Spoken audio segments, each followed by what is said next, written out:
আসসালামু আলাইকুম প্রিয় ভাই বোনেরা, আজকে আমি একটা সুজির হালুয়া বানাবো। রেসিপিটা দেখুন, ভালো লাগবে। এই যে এখানে নিয়েছি বাদাম, চিনি, সুজি, ঘি, তেল, কাঠবাদাম, কিশমিশ, আর এটা একটা বিচি বাদামের মতনই কাজ করে, দিলে সুন্দর লাগে সবুজ, তার জন্য দিই। এই যে আমি ঘি আছে, ঘিটা দিয়ে দেবো। আর বাদাম বেশি দিয়ে একটু ভাইজা নেব। কিশমিশ দেন, কি হলে সুন্দর দেখা যায় ভাজলে। আর ভাজবো না। এই যে আমি সুজি একটু ভাইজা নেব।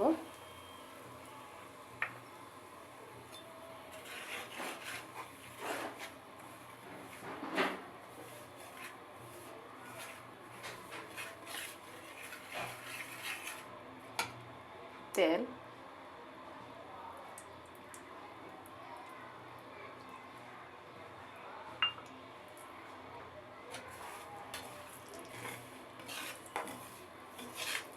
সুন্দর করে লাল লাল করে সুজি দিয়ে ভাজা নিব।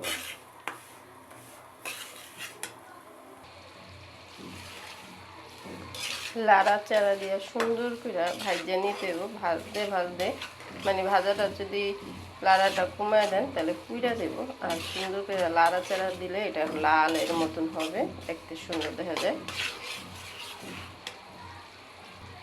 এই যে দেখুন, আস্তে আস্তে লাল ভাবটা আসতেছে।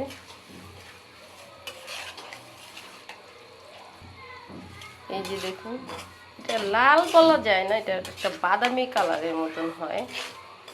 লাল ছানা না, একদম বাদামি কালার। এই যে দেখুন, আমার এলো সুজিটা ভাজা হয়ে গেছে। এখন আমি পানি দিয়ে দেব। বিসমিল্লাহ। সুজির ভিতরে পানি দিলে এরকম হবে খেতে, তাই সাবধানে তো জলদি দিবেন। এই যে এই কাপেরই 2 কাপ পানি দিলাম। এই যে একটু লবণ দিলাম। মিষ্টি খাবার হইলো লবণ দিতে হয়, নুন যে এর অনেক গুণ, নুনের অনেক গুণ। এখানে দিয়েছি দারচিনি, এলাচ, তেজপাতা, আর দেব চিনি। 1 বাটি সুজি আর 1 বাটি চিনি দিলাম। আপনারা বেশি খাইলে বেশি কম করে দিতে পারবেন।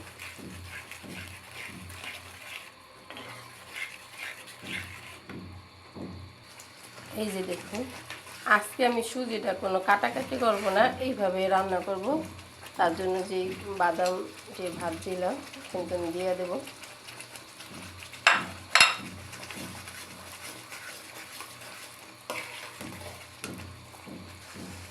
আমি একটু ঘি দিয়ে দেব। লাস্টে আমি একটু ঘি দিলে কি একটু ঘেরানটা ভালো আসে।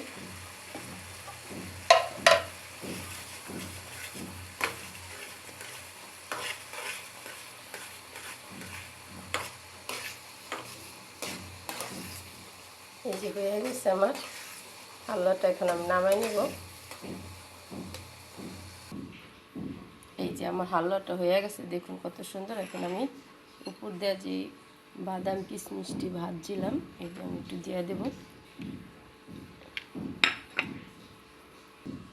এই যে দেখুন, একদম কাছ থেকে দেখাই, কত সুন্দর দেখা যায়, মাশাআল্লাহ। এই যে সুজি হালুয়াটা এরকমভাবে সুজি হালুয়া বানাইবেন। আমি তো আটার রুটি বানাইছি, আপনারা চাইলে রুটি বানাইবেন।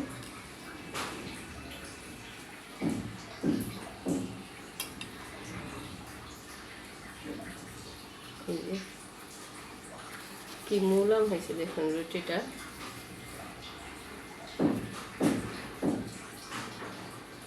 বিসমিল্লাহির রহমানির রহিম।